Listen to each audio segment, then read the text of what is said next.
नमस्कार, मैं ओम प्रकाश शास्त्री। बात बेबाक में हम चर्चा करेंगे आज बिहार के चुनाव पर। बिहार का चुनाव जो अंतिम चरण में पहुंच गया है और 7 तारीख अंतिम तारीख है, जिस दिन चुनाव का तीसरा चरण यानी चुनाव प्रक्रिया का तीसरा चरण पूरा हो जाएगा। प्रचार बंद हो चुके हैं, शांति है, घर घर द्वारे द्वारे घूमकर प्रत्याशी लोगों से मिल रहे हैं, जुल रहे हैं, समझा रहे हैं, बुझा रहे हैं। इस बीच में जनता के बीच में तो नहीं, लेकिन विश्लेषकों के बीच में यह अनुमान, यह अंदाज लगाने की कोशिश की जा रही है, यह जानने समझने की कोशिश की जा रही है कि किसको कितनी सीटें, कौन सरकार बनाएगा, किसकी सरकार बनेगी, किसकी नहीं बनेगी। इस पर खेमेबंदी शुरू हो गई है, इसमें जोड़ तोड़ शुरू हो गया है। जोड़ तोड़ तो नहीं कहेंगे, खेमेबंदी कहेंगे। जोड़ तोड़ की उम्मीद या गुंजाइश 10 तारीख के बाद समझ में आएगी कि ज़रूरत उसकी पड़ती है जोड़ तोड़ की कि नहीं पड़ती है। लेकिन बिहार चुनाव इस बार कई मामले में अनूठा रहा।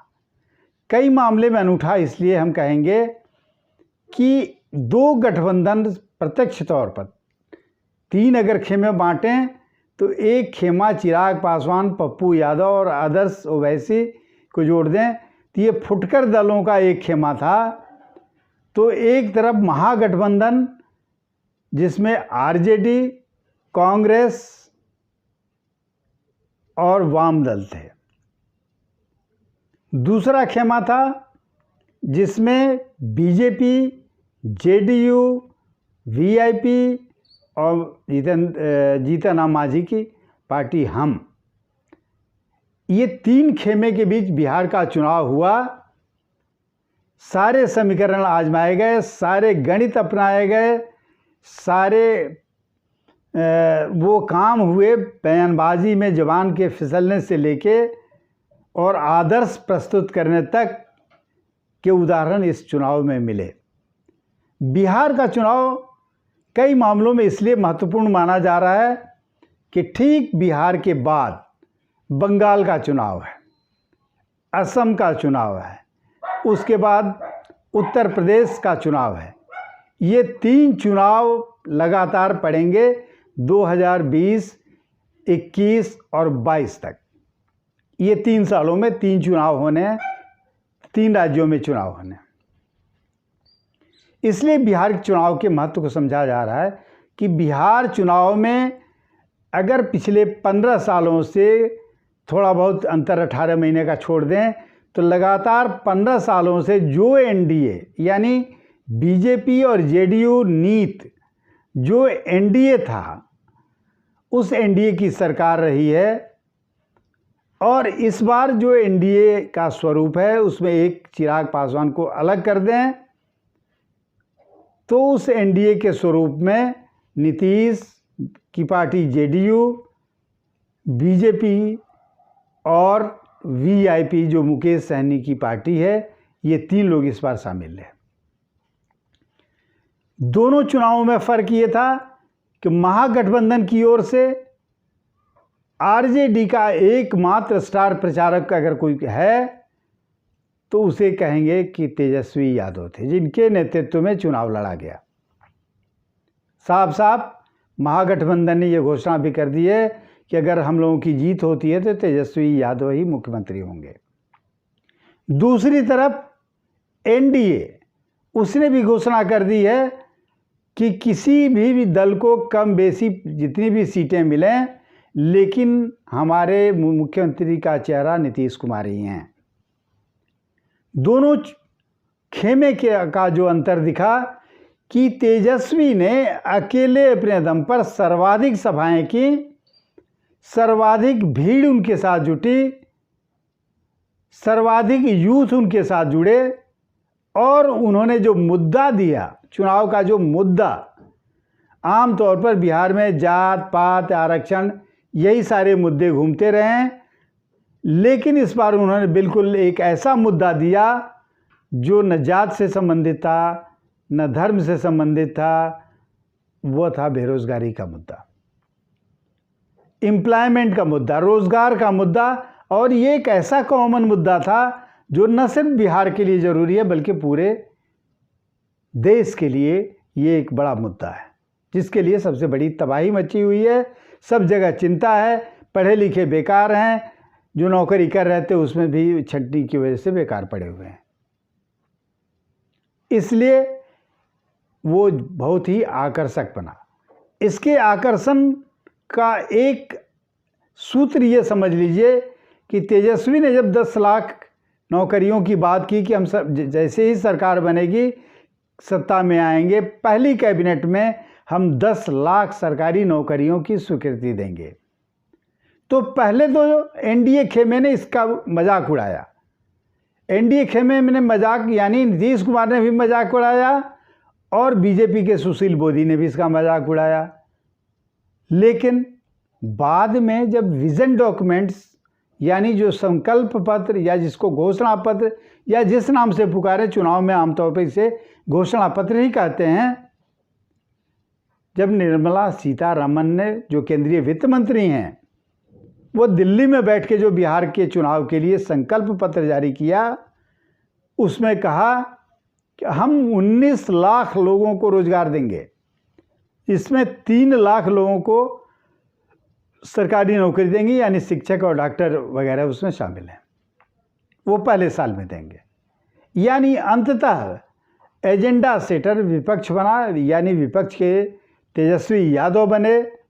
उनकी लीडरशिप की क्वालिटी इसी से साबित होती है कि उन्होंने एक एजेंडा जो दिया उसको सत्ताधारी दल ही नहीं बल्कि केंद्र सरकार ने भी उसको स्वीकार किया कि नहीं, एक मुद्दा है। इसलिए इन्होंने 10 लाख कहा कि सरकारी नौकरी देंगे, तो उन्होंने 19 लाख रोजगार की बात की।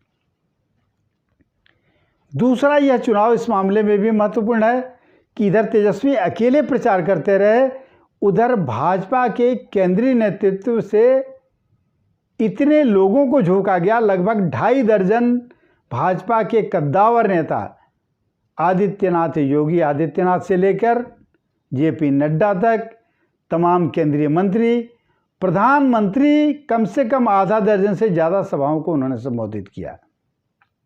यह एक तरफ एक आदमी था और एक तरफ कई लोग थे, इसलिए ये उस मामले में भी महत्वपूर्ण था।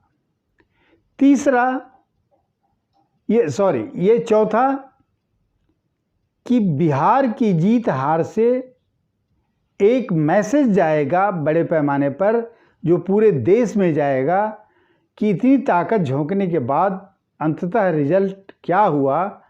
अगर अनुकूल आया तो वो भारतीय जनता पार्टी या एनडीए के अनुकूल जाएगा, जो बाकी 3 राज्यों में जहाँ चुनाव होने हैं, जहाँ तीनों जगहों पर में 2 जगहों पर उसकी सरकार है, यूपी और असम में, बंगाल में नहीं है, जहाँ पूरी कोशिश करी है भारतीय जनता पार्टी कि हमारी सरकार बने।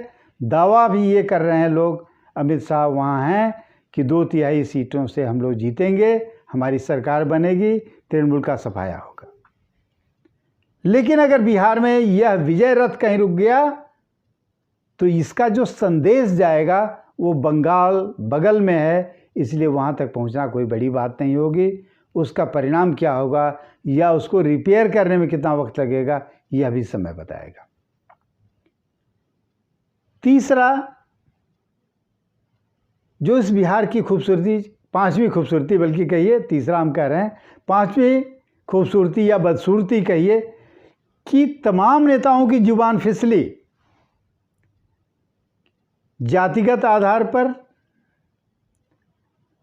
मजहब के आधार पर, और दूसरे शब्दों में कहें तो राष्ट्रीय, हिंदुस्तान, पाकिस्तान, हिंदू, मुसलमान और ये तमाम चीज़ें हुई। होने के बावजूद यह चुनाव संपन्न हुआ है और शांतिपूर्ण संपन्न हुआ है, कहीं मारकाट नहीं हुई है।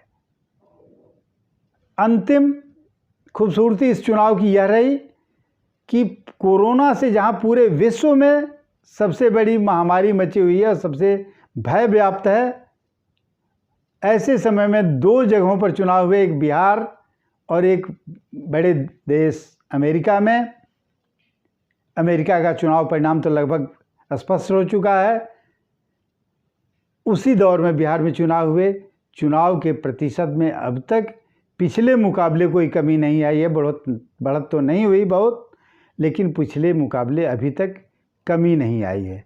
यानी कोरोना को भी लोगों ने मात दी है। इन सब के बीच चुनाव जो हुआ, उसमें अंतिम कड़ी जो हुई, चुनाव प्रचार के अंतिम दिन, वो मुख्यमंत्री नीतीश कुमार ने उस कड़ी में एक ऐसा क्या कहें, वो जोड़ दिया जिससे इस चुनाव को हमेशा याद रखा जाएगा। नीतीश कुमार ने यह कहा कि ये बात भी उन्होंने कही तो अंतिम दिन कही, चुनाव प्रचार के अंतिम दिन, शुरुआती दिन नहीं कही, कि मेरे लिए यह अंतिम चुनाव है, इसलिए आप लोगों से अपील है कि आप लोग वोट करेंगे, मेरे पक्ष में करेंगे। और उन्होंने वादा भी कराया कि आप करेंगे ना, तो लोगों ने कहा करेंगे। यह मार्मिक अपील, यानी नीतीश कुमार ने अपने रिटायरमेंट की घोषणा भी इसी चुनाव में कर दी। इसलिए कई मामलों में बिहार का चुनाव याद किया जाएगा। चुनाव परिणाम क्या होगा, इसमें कयास पर जाने की ज़रूरत नहीं है।